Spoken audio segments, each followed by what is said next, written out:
السلام عليكم. اشارات هذا الفيديو غادي نشوفوا اول درس ماده الرياضيات شعبتي علوم التجريبيه والتكنولوجيات الصناعيه. الدرس هو اتصال داله عدديه. اول شيء غادي نبداو بالتذكير ديال نهايه داله في اكس صفر. بالنسبه لنهايه داله في اكس صفر ترمزوا لها باليمين ديال اف دو اكس عندما اكس تساوي اكس صفر. عندنا ثلاثه ديال الحالات. دائما فاش تكون عندنا نهايه داله ديال اف في اكس صفر، اول حاجه تنديروا تنشدوا هاد اكس صفر تنعوضوا فاش في الداله اف دو اكس. تيكون عندنا ثلاثه ديال الحالات. الحاله الاولى اما تخرج لنا عدد عالي ك ينتمي الى اف، او تخرج لنا ك على صفر بحيث هذا ك تكون يخالف صفر يعني تنتمي للجمع، او تخرج لنا صفر على صفر. ناخذ مثال بالنسبه للحاله الاولانيه. ناخذ مثال مثلا ليميت ديال اكس اس 2 زائد اكس ناقص 1 عندما اكس اولى لا 1. اول حاجه تنجي تنعوضوا اكس هنا بواحد، تعطينا 1 اس 2 هي 1 زائد 1 ناقص تعطينا هي 1. اذا 1 هنا هي ك. بالنسبه للحاله الثانيه فاش يكون عندنا ك على صفر بحيث ك يخالف صفر، ناخذ مثال ليميت ديال اكس اس 2 زائد اكس زائد 1 على اكس ناقص 2 بحيث اكس تؤول الى 2 واكس اكبر من 2 يعني على اليمين اكس تؤول الى 2 بحيث اكس اكبر من 2 يعني 2 بلس. اول حاجه غنعوض اكس هنا باش 2 عندنا جوج اس 2 هي 4 زائد جوج زائد 1 على جوج ناقص جوج. اذا اكس نعوضها بجوج تساوي هي 7 على صفر. اذا 7 على صفر، اذا 7 عندنا هي ك وفي المقام عندنا صفر. في هذه الحاله فاش يخرج لنا عدد ك يخالف صفر مقسوم على صفر، هنا عندنا جوج حالات، اما تخرج لنا بلس لانفيني او تخرج لنا موان لانفيني. تنعرفوا بان هذه بصفه عامه تنعرفوا بان كتابه غير صحيحه، ولكن باش الدكتور ان 1 على صفر بلس راه هي بلس لانفيني، وواحد على صفر هي موان لانفيني. سواء يكون ضابط هذه المسائل هذه. اذا 1 على صفر بلس لانفيني، 1 على صفر هي موان لانفيني. عاد تردوا بلاش الاشاره ديال ك. كيف زعما تردوا الاشاره ديال ك؟ نعطي مثال. مثلا عندنا مثلا 2 على صفر بلس 2 على صفر بلس بحال عندنا 2 في 1 على صفر بلس. اذا بما ان 2 موجب في بلس انفيني غتعطينا هي بلس انفيني. ما تكون عندنا ناقص مثلا 3 على صفر بلس. إذا فاش يكون عندنا عدد يخالف صفر على صفر، أول حاجة نحدد الإشارة بين البسط والمقام. عندي ناقص وزائد في جوج داش يعطينا هو ناقص، وتنزيد هنا لانفيني تخرج لنا موان لانفيني، لأن السالب مع موجب تعطينا سالب تعطينا هي موان لانفيني. إذا بالنسبة للك راه تأثر فاش في تحديد النهاية واش بلس لانفيني أو موان لانفيني. نجيو للحالة اللي عندنا هنا عندنا 7 على صفر. دابا خصنا نحددو الإشارة ديال صفر والصفر زائد والصفر ناقص. تنجيو لهاد المقام هذا اللي هو إكس ناقص اكس ناقص جوج. باش نحددوا الاشاره ديال الصفر كاين بزاف ديال الطرق. حنا ناخذوا الطريقه السهله، نحاولوا نديروا جوج طرق. ندير الطريقه الاولانيه، هنا عندنا اكس تساوي جوج بحيث اكس كبر من جوج، يعني اكس تيقرب من جوج ولكن تيبقى اكبر منه. اش غندير هنا؟ غادي ناخذ شي عدد اللي تيقرب من جوج يبقى اكبر منه. ناخذ مثلا 2.2 ولا 2.3 الى اللي هو تيقرب خصو يكون اكبر منه. كنجي تنعوضوا هنا في اكس. اذا نعوضوا اكس باش ب 2.2 غادي نقص منه شنو؟ جوج. وتنشوف الخارج، الا خرج الخارج موجب تندير هنا بلس، إلا خرج لي الخارج سالب تندير هنا ناقص. إذا 2.2 ناقص تعطينا 0.2. إذا العدد كيدير موجب فنجي تندير هنا زايد. إذا 7 على صفر بلس هذا موجب غتكون عندي موجب تندير لانفيني يا زائد لانفيني. الطريقة الثانية تنضرسو إشارة ديال إكس ناقص جوج. تنضرسو إشارة ديال إكس ناقص جوج. إكس ناقص جوج. هنا عندنا إكس، هنا موان لانفيني، هنا بلس لانفيني. إكس ناقص جوج كاين عندنا فاش في 2. هنا تندير الاشاره ا يعني المعامل ديال اكس كي داير موجب تكون زائد، وهنا تكون عندنا ناقص. او اللي ما بغاش يخدم بالمعامل ديال اكس ياخذ شي عدد. مثلا عندنا جوج ناخذ شي عدد اكبر من جوج، مثلا ناخذ 4 نجي نعوض اكس هنا ب 4 ناقص جوج شحال جوج عدد موجب ندير هنا زائد وندير هنا ناقص. هذه الطريقه باش نحدد الاشاره. اذا هنا اش عندنا اكس كبر من جوج، هي اكس كبر عندنا جوج ديال اكس كبر من جوج وهاد البلاصه هذه الاشاره عندنا شنو زائد تنجي تنديرها. اذا 7 على 0 بلس عطينا هي بلس لافين. من بعد ان شاء الله نشوف هادشي في التمارين. بالنسبة للحالة الثالثة إلا خرجت من صفر على صفر هذا تنسميو الشكل غير محدد فور انديتيرميني. فاش يخرج الصفر على الصفر ضروري تنديرو التعميل ب إكس ناقص إكس صفر. ضروري تنعملو باش ب إكس ناقص إكس صفر. هاد إكس ناقص إكس صفر تنعملو بها باش في البسط والمقام وتنختزل. إذا فاش نعملو ثم نختزل. نحاول نعطيو شي مثال. مثلا ليميت ديال اكس اس 2 ناقص 1 على اكس ناقص 1 عندما اكس تؤول الى 1 تساوي. غنعوضو اكس باش بواحد غندير 1 أس 2 هي 1 ناقص 1 ديال صفر على 1 ناقص 1 ديال صفر. إذا هذا الشكل غير المحدد فهو انديترمين. إذا إلا بغيت نكتب بشكل محدد خصني نعمل باش إكس ناقص إكس صفر، إكس صفر عندنا شنو هي 1. إذا خصني نعمل فوق إكس ناقص 1 وتحت إكس ناقص 1. إلا تحت معلمة بإكس ناقص 1 بقى المشكل كيفاش فوقاني. إذا غنديرو ليميت وهذا المثال راه ساهل مش حاجة صعيبة. إذا عندنا ليميت إكس وكار ناقص 1 على إكس ناقص 1 تساوي ليميت إكس تساوي 1. بالنسبة لهاد البسط إكس وكار ناقص 1 هي متطابقة. مثال سهل هي إكس ناقص 1 عامل لإكس زائد 1 مقسوم على إكس ناقص 1. غادي نختار إكس ناقص 1. إذا شنو بقى لنا هي ليميت إكس تساوي 1 ديال إكس زائد 1. غنعوض إكس هنا ب 10 تعطينا هي جوج. هذه بالنسبة للحالة الثالثة. إذا بالنسبة لنهاية العدد كاين ثلاث الحالات، إما يخرج عدد مباشر أو يخرج عدد مخرج صفر على صفر. في الحالة ما تيخرجنا في سالب موالف وضرب الإشارة ديال كاع تتأثر في النهاية. إلا كان عندنا هذا موجب سالب تخرجنا موا، إلا كان هذا موجب وكتبنا هنا موا بليس موا تعطينا هي موا، كان موا تعطينا هي بليس. نعطيو مثال ماذا خرجت ناقص 5 على صفر موا، راه ناقص وناقص تعطينا شحال هي زائد بليس انفي. إذا الإشارة تتأثر ناقص وناقص تعطينا هي زائد. بالنسبة للحالة الثالثة خرجت صفر على صفر. في هذه الحالة ضروري تنعملوا باش إكس ناقص إكس صفر، يعني تكون عندنا هذا إكس صفر هذا واجد الحدودية اف دو إكس، تيكون واجد الحدودية اف دو إكس. نحاولوا نديروا تطبيق بالنسبة لهاد الحالات هذو. نشوفوا أولا كبيرة بالنسبة لأولا. ندوب أولا بالنسبة لأولا قال لك ليميت إكس تؤول صفر ديال إكس وكاري زائد إكس على إكس ناقص 1. أول حاجة تنعوضو باش تنعوضو بصفر. نجيو نعوضو بصفر. صفر أس 2 هي صفر ناقص صفر هي صفر على صفر ناقص صفر هي ناقص 1. صفر ناقص 1 هي تعطينا هي صفر. صفر ناقص 1 هي ناقص 1. بالنسبة للثانية عندنا ليميت إكس تساوي 1 ديال إكس أس 3 ناقص 1 على إكس أس 2 ناقص 1. نجيو نعوضو هنا بواحد. 1 أس 3 هي 1 ناقص 1 هي صفر. 1 أس 2 هي 1 ناقص 1 هي صفر. إذا هذا الشكل غير محدد. إذا باش يكون عندنا شكل غير محدد خصنا نعملو باش إكس ناقص 1، يعني خصني نختزل إكس ناقص إكس صفر. إكس ناقص إكس صفر. إكس صفر عندنا هي 1.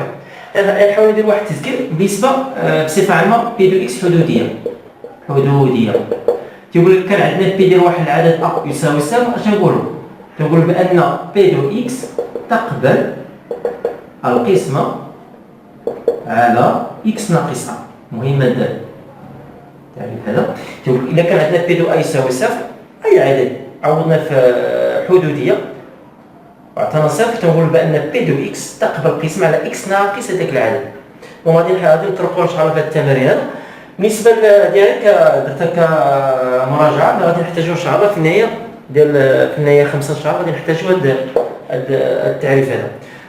إذا بالنسبة هنا التعميل سهل. هنا عندنا إكس أس 3 ناقص 1 نطبقوا المتطابقة الثالثة ونطبقوا المتطابقة من الدرجة الثانية. تنعرفوا بأن أ أس 2 ناقص بي أس 2 هي أ ناقص بي عامل لأ زائد بي. التعميل ديالها بالنسبة لأ أس 3 ناقص بي أس 3 التعميل ديالو هو أ ناقص بي عامل أ أس 2 زائد أ بي زائد بي أس 2. هذا هو التعميل ديال أ أس 3 ناقص بي أس 3 هي أ ناقص بي عامل أ أس 2 زائد أ بي زائد بي أس 2. نحاول نطبقوها بالنسبة للحل اللي عندنا. إذا عندنا الليميت ديال إكس أس 3 ناقص 1 على إكس أس 2 ناقص 1 هذا عندما إكس تساوي إلى 1 تساوي يعني ليميت إكس تساوي 1. بالنسبة للثانية راه سهلة هي إكس أو واحد هنايا 1 أس 6 يعني إكس ناقص 1 عامل لإكس زائد 1. قلنا الفوق هنا عندنا إكس أس 3 ناقص 1 بحال عندنا هي 1 أس 3 تنطبقوها أو أس 3 ناقص بي عندنا هنا هي إكس ناقص بي عندنا بحال عندنا 1 أس 3 هي 1 بحال 1 أس 3 هي 1 عامل. إذا هنا أ أس 2 هي إكس. إذا هنا غادي نعوضو أ باش نعوضو أ بإكس ونعوضو بي باش 1. هنا عندنا هنا إكس أس 3 ناقص 1 أس 3. إذا غادي نعوضو أ بإكس ثم بي بواحد. إذا هنا أ أس 2 يعني هي إكس أس 2 زائد أ بي يعني إكس في 1 هي إكس زائد بي أس 2 يعني 1 أس 2 هي 1.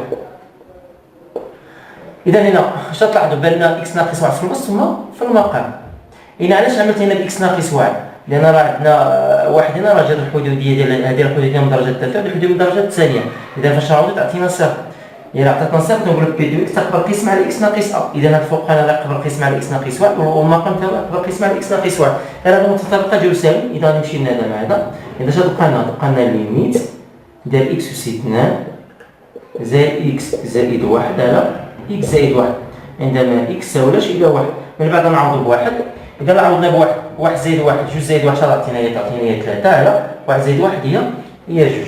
هذا بالنسبه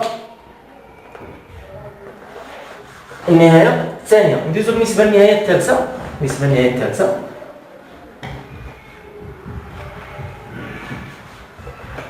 بالنسبه للنهايه الثالثه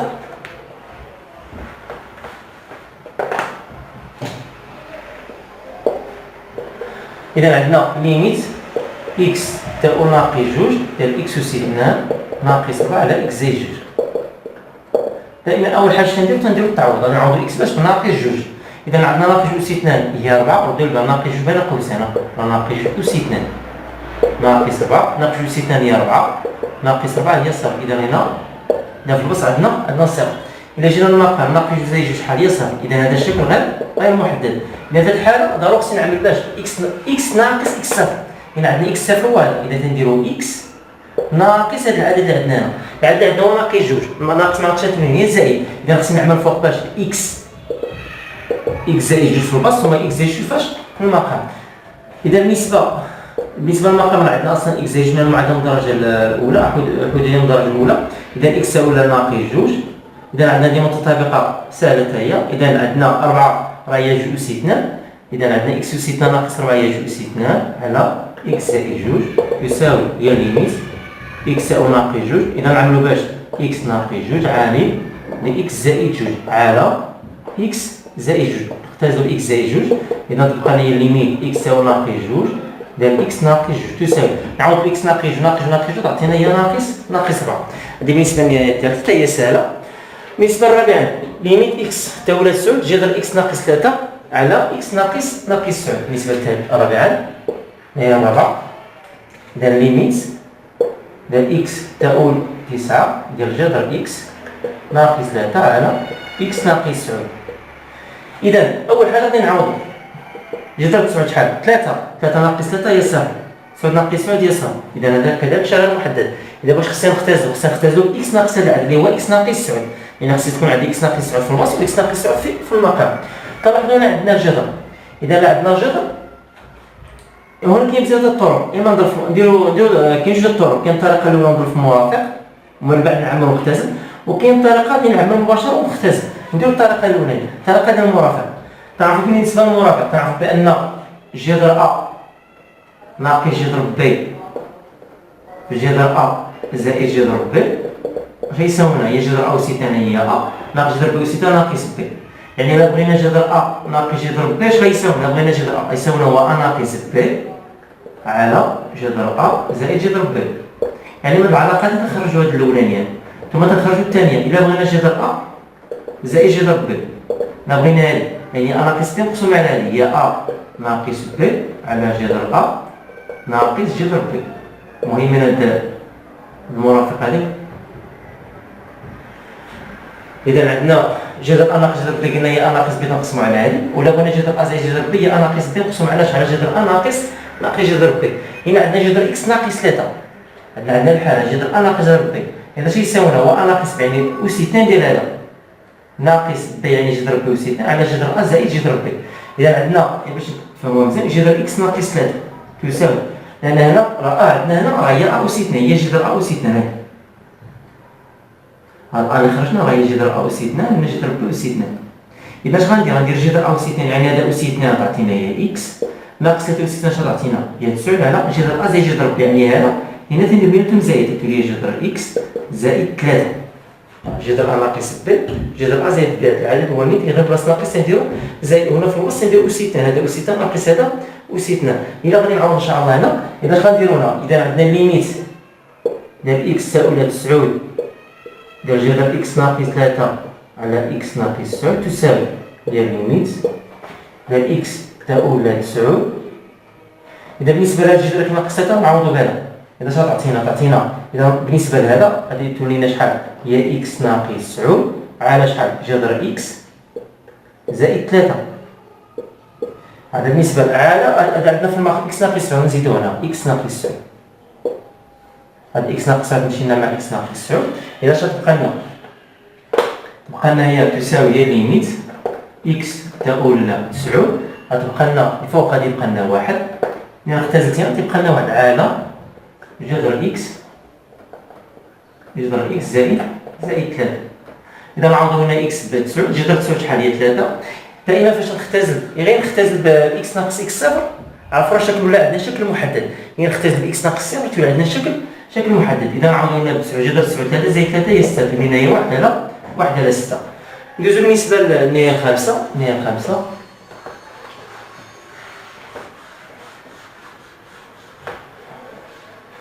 بالنسبه للخامسه ليميت ديال اكس تؤول 1 ديال اكس أس 3 ناقص 3 اكس زائد 2 على جوج اكس أس 2 ناقص اكس ناقص 1. اول حاجه غادي نعوضو هنا بواحد. 1 ناقص 3 هي ناقص 2 زائد 2 تعطينا هي صفر. نعوضو هنا 2 ناقص 1 ناقص 1 هي صفر. اذا هنا شكل غير محدد وبالتالي خصني نعمل باش اكس ناقص اكس صفر اكس كنعملو اكس ناقص اكس صفر. اكس صفر هنا 1 يعني خصني نعمل باش اكس ناقص 1. هاد اكس ناقص 1 خصني نبينها في البسط ثم في المقام. نبداو بالمقام. بالنسبه للمقام عندنا حدوديه من الدرجه الثانيه هذه جوج اكس أس 2 ناقص اكس ناقص 1. بالنسبه للتعميل ديالها نديرو كيما زيد الطرق. نحاول لكم جوج ديال الطريقه. نبداو بالطريقه الاولى هي الطريقه السهله. قلنا بالنسبه لعوضنا هنا 1 تعطينا صفر يعني 1 جذر الحدوديات يعني 1 جذر الحدوديه بي دو اكس اللي هي نعتبرها ديال بي دو اكس. اذا عطنا حسبنا بي دو 1 تعطينا صفر. اذا شنو نقول في هذه الحاله لان 1 جذر الحدوديه بي دو اكس وبالتالي هاد بي دو اكس تقبل القسمه على اكس ناقص اكس ناقص اللي عندنا نوع اللي تقبل القسمه على اكس ناقص 1. اذا بالنسبه لهذه اللي هي اكس ناقص 1 اذا تقبل القسمه على اكس ناقص 1 غنكتبها هي الاولى.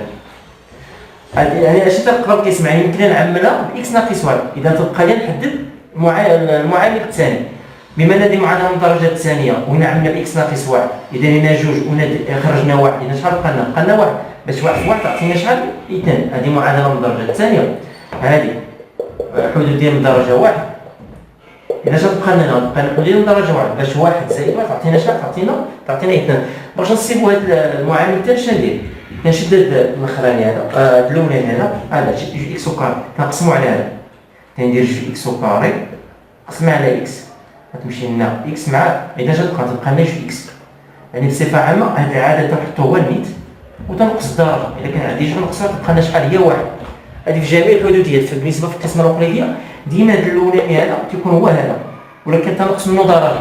كان مثلا 3 تبقى لنا جوج كان 4 تبقى لنا 3.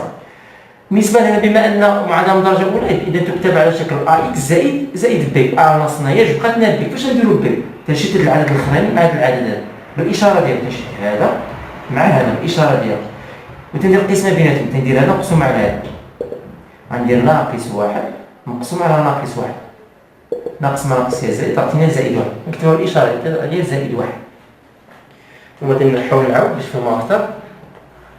نحاول نعاودها.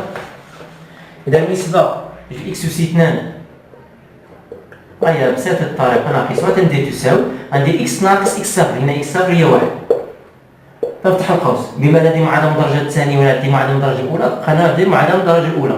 تنشد هذا تنقسمو على هذا أو تنشد هذا تنكتب هو النيت هذا ولكن تنقص درجة.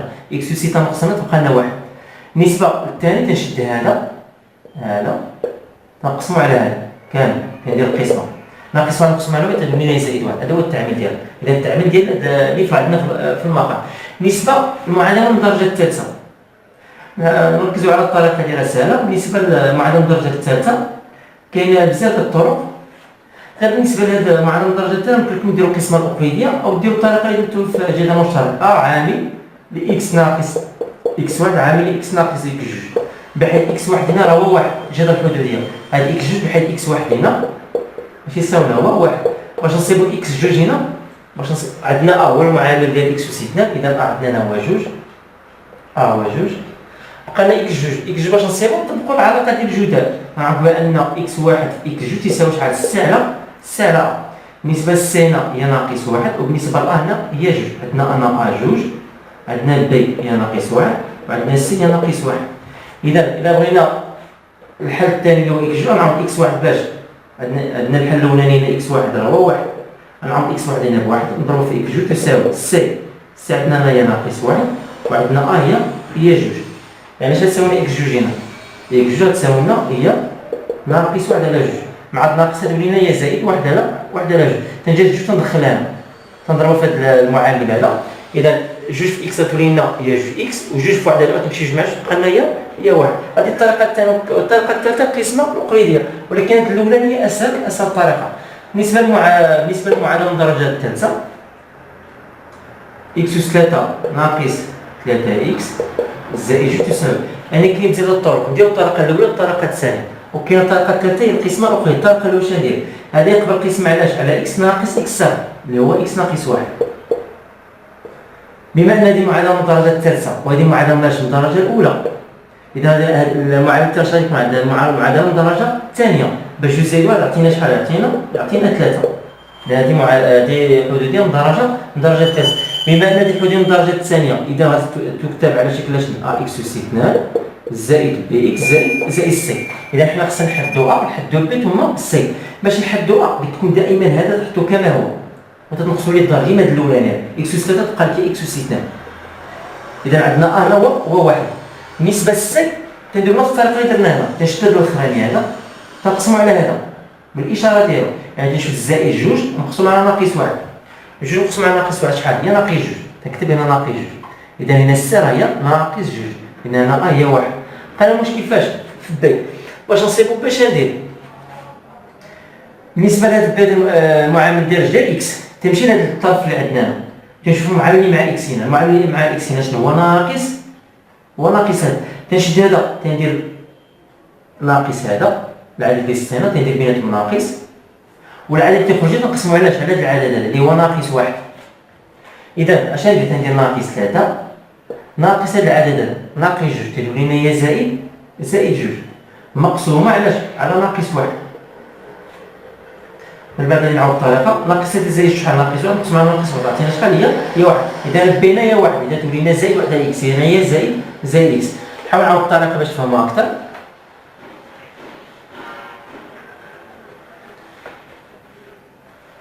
وبالنسبه ل اكس اس 3 ناقص 3 اكس زائد جوج تساوي نديرو اكس ناقص واحد. علاش درنا اكس ناقص واحد؟ لان واحد جذر الحدوديه ديال اكس اس 3 ناقص 3 اكس زائد جوج. يعني هذا يقبل قسمه على اكس ناقص واحد. نفتح قوس. هذه قلنا معادله من الدرجه الاولى. اذا تكون عندنا معادله من الدرجه الثانيه تكتب على شكل اكس اس 2 زائد بي اكس زائد سي. وكان عندنا هذه معادله من الدرجه الرابعه تكون هذه معادله من الدرجه الثالثه اللي تنقسم منها واحد. تنشدو هذا الاولاني اكس اس 3 نحطو هو تنقص الدرجه هي اكس اس 2. ثم بالنسبه باش نصيبو السي تندير نفس الطريقه ديالها. تنشدد الاخراني مع هذا تندير زائد جوج مقسوم على ناقص واحد. تندير زائد جوج مقسوم على ناقص واحد. جوج مقسوم على هي ناقص جوج. تندير ناقص جوج. قال واش كيفاش في البي اللي هو المعامل ديال اكس؟ كاين البي مضروبه فاش في اكس تنجي لهاد الحدوديات. تنشوف اكس اللي عندها شحال المعامل ديالها؟ ناقص 3. ندير ناقص 3 هاد ناقص 3 هذا تنقسم من العدد اللي خرجنا هنا. العدد اللي خرجنا هنا اللي هو ناقص جوج. تندير ناقص هاد العدد ناقص مع ناقص عطينا هي زائد مقسومه على هاد العدد هذا اللي هو ناقص واحد. اذا من هنا تندير ناقص من بعد تندير مقسومه. اذا ناقص 3 زائد شحال؟ ناقص واحد مقسوم على ناقص واحد هي واحد. اذا تعطينا زائد واحد هي اكس. باش تقوم هذه السرعه ولا لا نشروها. الا نشرناها تعطينا هي اكس اس 2 هي اكس اس 3 اكس شحال؟ هي اكس اس 2 ناقص اكس ناقص اكس هي ناقص اكس اس 2 ناقص واحد اكس هي ناقص اكس زائد جوج. تعطينا هي اكس اس 3 مشينا هذه مع هذه ناقص اكس شحال؟ هي ناقص 3 اكس زائد جوج. اذا خرجتنا بحال هذه بالنسبه للطريقه الاولانيه. الطريقه الثانيه بالنسبه للطريقه الثانيه باش نصيبوها التعلم كاين واحد الطريقه تسمى طريقه هورنر. طريقة هورنر. الطريقة هذا بالنسبة لطريقة هورنر قلنا المعاملات هذو طريقة هورنر. إلا كنديرو جدول هنا على حسب الحدوديات، هنا عندنا 4 الحدوديات. هنا عندنا الحد الأول هو إكس أس 3، الحد الثاني في الدرجة جوج هي صفر إكس أس الثاني إذا هو الثاني، الحد الثالث هو ناقص 3 إكس، والحد الرابع هو 2. كيجي هنا تحت المعاملات ديال هادو ديال إكس أس 3. شحال معامل إكس أس 3 هنا هو حطينا واحد معامل ديال إكس أس 2 شحال صفر تنوضع صفر، معامل ديال إكس شحال ناقص 3 تنوضع ناقص 3، ثم عندنا 2. إذا بالنسبة لطريقة هورنر عندنا الحدوديات عندنا هي إكس أس 3 زائد صفر إكس أس 2 ناقص 3 إكس زائد جوج. اش هادي تاع المعاملات هما المعامل ديال هادو إكس أس 2 معامل ديال شحال؟ 1 إكس كاري صفر إكس ناقص 3 ثم جوج 1. هنا تنديرو النهاية فاش عندنا هنا في واحد تنحط هنا 1. إذا بالنسبة للخارج غادي يكون عندنا هنا التحتاني، هاد المعامل غادي يخرجوا لنا هما اللي غادي يكونوا هنا. هما بالنسبة لهاد التحتاني هادي غادي يكون عندنا معامل ديال أ إكس كاري زائد بي إكس زائد سي. هنا تكون عندنا أ هنا بي ثم هنا تكون هذه الخانة ديال أ هذه الخانة ديال بي وهذه الخانة ديال سي، وهنا دائما تيخرج لنا صفر. إذا الطريقة باش نخرج معامل كندير أول حاجة نحط صفر هنا، وهنا تندير المجموع ديما تندير زائد، ومن هنا تندير الضرب في باش نفهمو أكثر. تنبدا بهذه هي الأولى، تندير 1 زائد صفر شحال؟ هي 1. من بعد تندير 1 في 1 تندير جملة 1 في 1 تعطينا 1، ثم تندير صفر زائد 1 شحال؟ هي 1، ثم تندير 1 في 1 تعطينا هي 1، ثم تندير مجموع ناقص 6 زائد 1 شحال؟ هي جوج. هي ناقص جوج، ثم تندير ناقص جوج في 1 شحال؟ هي ناقص جوج، ثم جوج ناقص جوج تعطينا صفر. ضروري باش تعرف جدول صح ولا لا، ضروري باش تعرفوا بان جدول صح ولا لا، ضروري خصها تخرج لكم هنا صفر. غادي نعاودها نعاود الطريقه اللي تفهموا. اذا المعامله خرجنا ا خرجت لنا هي 1 ها هي 1، بي خرجت لنا هي 1 ها 1، ثم سي خرجت لنا هي ناقص جوج. بحال هذه نحاول نعاود الطريقه هذه باش نفهموها اكثر. نحاول نعاود الطريقه طريقه هورنر. إذا بالنسبة لطريقة هورنر قلنا ضروري ترسم 3 خانات أفقية. شنو تحدد لي هادو؟ هي الحدودية. إلا كانت من درجة 5 غادي يكون عندنا 5 ديال الحدودية، كان من درجة 3 لا إلا كان من درجة 3 غادي يكون عندنا 4، كان من درجة 4 يكون عندنا 5، كان من 5 غادي يكون عندنا 6. إذا هنا 3 غادي يكون عندنا 4 ديال الخانات، 1 2 3 4. إذا هنا تحت المعاملات زد ديال الحدودية من الدرجة الثالثة اللي هي إكس أس 3. قلنا إكس أس 2 ما كاينش المعامل ديالها هي صفر إكس أس 2 ثم ناقص 3 إكس ثم زائد جوج. هنا تحطوا المعاملات. إذا المعامل ديال إكس أس 3 شحال؟ هو 1. معامل ديال إكس أس 2 شحال؟ صفر. معامل ديال إكس هو ناقص 3. معامل ديال هي 2. قلنا بالنسبة لهنا تنوضعوا العدد اللي عندنا هنا هو 1 تنديرو هنا. قلنا من هنا تنديرو الضرب وهنا تنديرو زائد. وإذا ضروري خصك يخرج لنا هنا صفر، ديما تنوضع هنا صفر وهنا صفر. عقلوها الطريقة راه سهلة، خصك تعقلوا. إذا دائما هنا صفر وهنا صفر، ديما بديتو من صفر تبدا دائما بزائد هو الأول. تندير 1 زائد صفر شحال هي 1. من بعد تندير جوج 1 في 1 شحال هي 1. تندير صفر زائد 1 شحال هي 1. هي 1 في 1 شحال تعطينا هي 1. ناقص 3 زائد 1 تعطينا ناقص جوج. ثم ندير ناقص جوج في 1 شحال تعطينا هي ناقص جوج. جوج ناقص جوج تعطينا هي صفر. إذا هذا هو المعامل ديال أ، هذا المعامل ديال بي، وهذا المعامل ديال سي. لأن عندنا بالنسبة للتعميل خصنا شنو؟ خصنا إكس أس 2 زائد بي إكس زائد سي، وبالتالي غادي يكون عندنا التعميل غادي يكون هو إكس ناقص 1 عامل إكس أس 2 هي 1 يعني إكس أس 2 زائد بي عندنا هنا هي 1 يعني 1 إكس هي إكس زائد سي هنا هي ناقص جوج. هذه الطريقة الثانية تسمى طريقة هورنر، طريقة هورنر أو خوارزمية هورنر. بالنسبة للطريقة الثالثة هي القسمة الأقليدية. الطريقة الثالثة القسمة الأقليدية.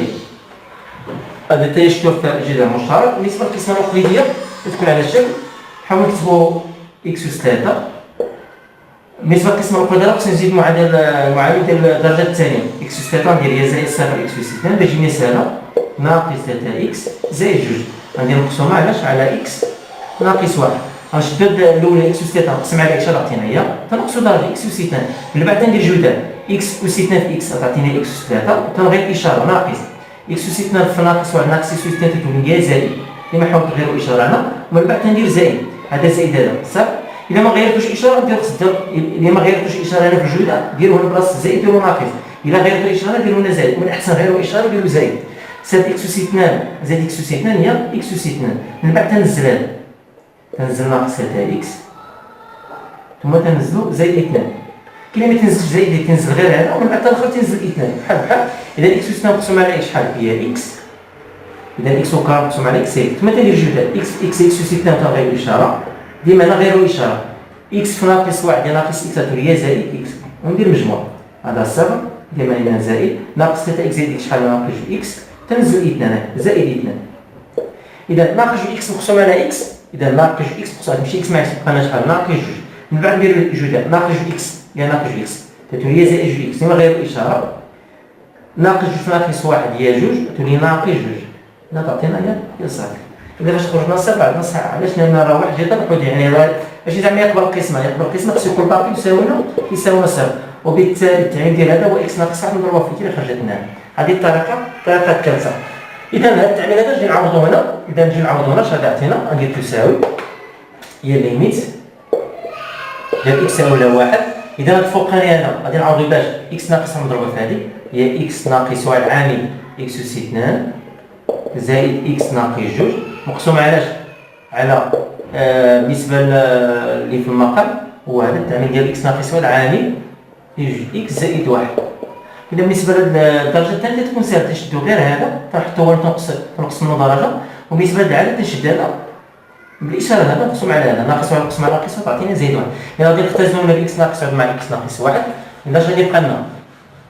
غتبقى لنا هي ليميت إكس تأولى 1 ديال إكس أس 2 زائد إكس ناقص جوج على جوج إكس زائد 1. إذا فاش نختزل إكس ناقص 1 صافي تيكون عندي شكل محدد تنعوض مباشرة. إذا فاش نختزل إكس ناقص تيكون عندنا شكل محدد. إذا تعطينا 1 زائد 1 ناقص جوج على جوج زائد 1. إذا تعطينا هي صفر على 3